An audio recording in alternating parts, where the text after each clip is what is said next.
Pernahkah kamu tawar-menawar di pasar? Atau barangkali nego sama penjual barang bekas di WA? Ternyata ada satu trik yang sering dipakai dalam dunia tawar-menawar maupun marketing untuk bisa membuat kita lebih unggul. Kuncinya, jangkar.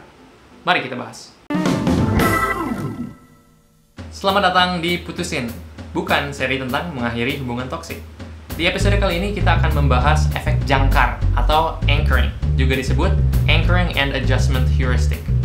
Dalam episode kali ini, kita akan membahas hal ini dalam konteks negosiasi, diskon supermarket, dan juga urusan hukum.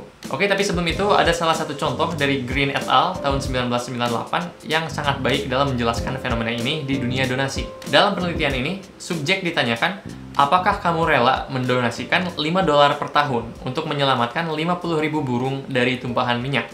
Dan pertanyaan kedua, seberapa banyak yang rela dikeluarkan? Tapi nggak semua subjek ditanyakan kerelaannya untuk mendonasikan $5.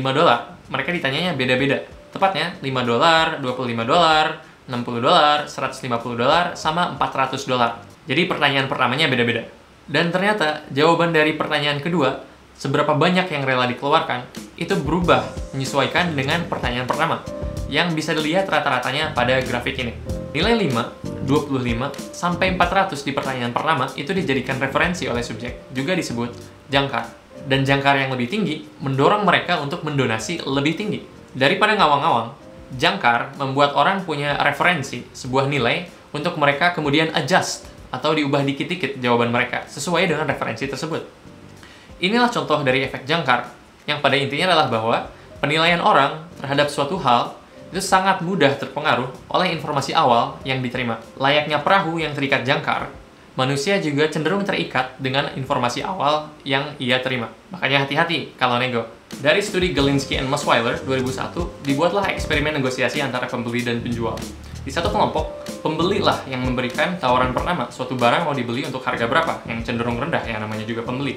Sementara di kelompok lain, penjual lah yang memberikan tawaran pertama, yang cenderung lebih tinggi. Dan ternyata ketika disimpulkan, ada perbedaan yang jauh antara kelompok yang penawar pertamanya pembeli dengan kelompok yang penawar pertamanya penjual.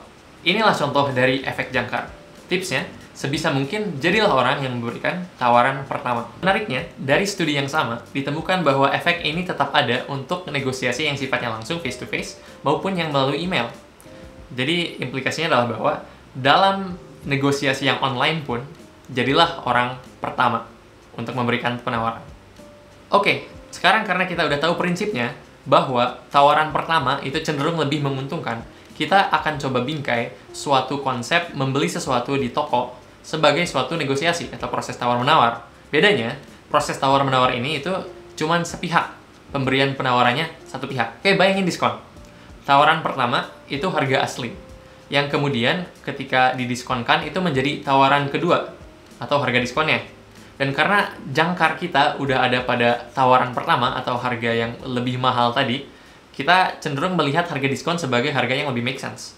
Makanya bisa jadi harga diskon yang kita lihat di toko atau di online shop itu sebenarnya harga asli. Tapi diada-adain harga aslinya biar kita udah melihat jangkar yang udah tinggi dan menganggap bahwa harga diskon itu murah. Jadi deh kita beli. Ngomong-ngomong tentang diskon, ada eksperimen yang dilakukan sama Wansink et al. Pada tahun 1998 di 86 supermarket. Buat produk-produk yang didiskon di supermarket tersebut, dibuat skema promosi yang berbeda. Misalnya, produk tisu yang didiskon 15% bisa dipromosikan sebagai $1 untuk $0,5 atau $2 untuk $1. Atau contoh lain, sup kaleng yang didiskon 20% bisa dipromosikan sebagai $1 untuk $1,33 atau $3 untuk $4. Dan seterusnya buat 13 produk yang berbeda. Sebenarnya diskonnya sama aja, dan pembeli nggak harus beli 3 sup kaleng misalnya untuk bisa mendapatkan diskonnya. Tapi cara membingkai promosinya yang berbeda. Yang promosinya mengedepankan harga untuk satu buah produk saja, itu namanya single unit pricing. Sementara yang promosinya mengedepankan harga untuk banyak buah produk sekaligus, itu namanya multiple unit pricing. Perbedaannya ada di kuantitas unit produk yang ditonjolkan. Dan ternyata, toko-toko yang melakukan promosi menggunakan multiple unit pricing mendapatkan peningkatan penjualan yang lebih besar 32% dibandingkan dengan yang single unit pricing. Para peneliti menilai bahwa ini terjadi karena efek jangkar. Pembeli menjadi terjangkar pada kuantitas produk yang lebih besar, sehingga terasa lebih worth it. Bisa membeli lebih banyak untuk harga yang lebih sedikit, padahal ya sama-sama aja diskonnya untuk satu unit maupun yang multiple unit. Tapi nggak cuma itu, penelitian ini juga bereksperimen dengan batasan kuantitas produk yang bisa dibeli. Yang mereka lakukan adalah memberikan diskon pada sup kaleng. Di beberapa supermarket tertentu tidak dibatasi jumlah sup kaleng yang bisa dibeli, di beberapa dibatasi pembelian maksimal 4, dan di beberapa dibatasi pembelian maksimal 12. Oke, sekarang dengan apa yang teman-teman tahu tentang efek jangkar, kira-kira bisa ditebak lah ya, apa yang bakal jadi hasilnya. Oke, inilah hasilnya. Ternyata, hanya mengubah batas sup kaleng yang bisa dibeli, cuman beda satu konsep, satu perintahan teks gitu ibaratnya, itu bisa menggeserkan grafik ini ke kanan. Orang-orang jadi cenderung lebih banyak membeli kaleng sup. Nah, karena sumbu vertikal dari grafik ini itu menunjukkan persentase dan bukan kuantitas, mungkin nggak kelihatan dari sini. Tapi kesimpulan di penelitian adalah bahwa ternyata batasan 4 kaleng itu pembeliannya jumlahnya lebih banyak daripada tanpa batasan. Dan batasan 12 kaleng itu pembeliannya jadi lebih banyak dibandingkan yang 4 kaleng. Keren kan? Kenapa kira-kira? Karena dengan adanya batas, orang-orang jadi terjangkar pada batas tersebut. Tanpa batasan 12 misalnya, orang-orang nggak akan kepikiran untuk membeli 11, 10, 9 kaleng. Dan jadinya merasa rugi kalau misalnya mereka nggak beli sebanyak itu. Atau mendekati batas lah. Gara-gara ada jangkar ini, seolah ada kelangkaan yang mendorong orang-orang untuk membeli, keburu habis. Oke, ini mungkin topik lain, tapi pada intinya efek kelangkaan ini itu banyak penelitiannya dan disebut dengan scarcity bias. Dan pada intinya di penelitian kali ini itu efeknya terjadi karena ada jangkar. Oke, di studi tadi kita sebenarnya udah melihat bahwa efek jangkar itu nggak sepenuhnya harus kayak negosiasi. Kalau di negosiasi, yang kita pertimbangin adalah harga, dan yang kita jadikan jangkar itu harga juga. Sementara di supermarket, yang kita pertimbangin adalah harga, sementara yang jadi jangkar adalah kuantitas. Jadi jangkar itu nggak semestinya selaras dengan apa yang kita pertimbangin. Lebih gilanya lagi, informasi awal dalam efek jangkar itu nggak harus relevan sama sekali untuk bisa berpengaruh. Kita coba lihat beberapa contoh nyeleneh. Dari penelitian Johnson pada tahun 2005, beberapa MBA dari Stanford itu diminta untuk menilai atau menebak harga dari sebuah produk wine di pelelangan. Tapi sebelum pelelangan, mereka diminta untuk melihat 4 digit terakhir dari nomor jaminan sosial atau social security number mereka dan dijadikan harga. Misalnya angka belakangnya 1993, jadinya $19,93. Baru setelah itu mereka bisa menebak harganya. Yang angka belakangnya rendah, rata-rata tebakannya adalah $19,95. Sementara yang angkanya tinggi, itu rata-ratanya tebakannya adalah $27,76. Itu beda 30%, cuman karena sebelumnya mereka melihat angka yang nggak relevan sama sekali dengan wine tersebut. Keren gak tuh? Ada contoh lain di dunia hukum. Dari penelitiannya Englich and Musweiler pada tahun 2001, beberapa praktisi hukum dikumpulkan untuk memberikan durasi penjara bagi suatu pelaku tindakan kriminal yang fiksional. Dan dalam pembuatan keputusan, mereka, si praktisi hukum ini, diminta untuk meninjau juga pendapat dari jaksa dituntutnya berapa tahun penjara. Nah, di sini lucunya, karena kasusnya fiksi, tuntutan jaksanya juga fiksi. Tuntutan jaksa ditentukan oleh dadu yang disetting supaya keluarnya 3 atau 9. Artinya 3 bulan atau 9 bulan penjara. Untuk tuntutan jaksa yang 3 bulan, para praktisi hukum rata-rata memberikan durasi penjara yang lamanya 5,28 bulan. Dan untuk yang 9 bulan, rata-ratanya adalah 7,81 bulan penjara.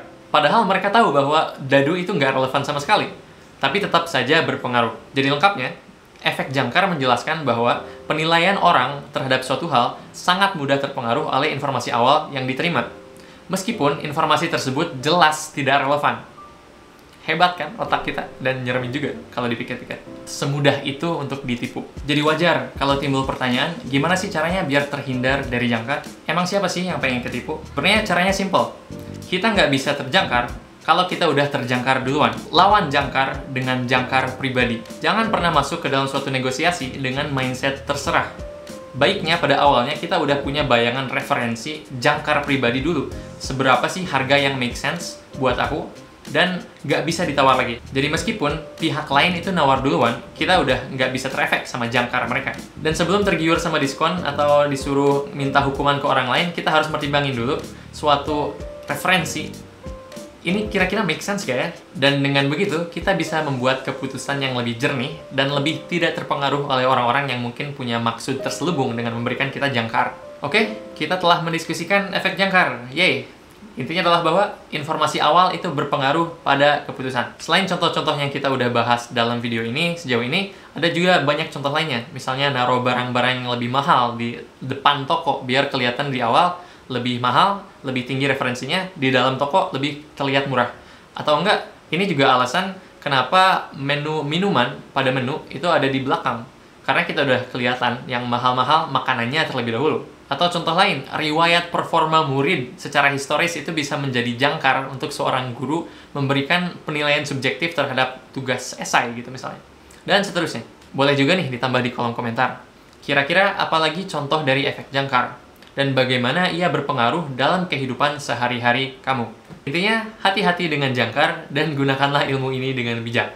Jangan sampai nipu orang lain gara-gara rakyat. Ups. Itulah episode Putusin kali ini.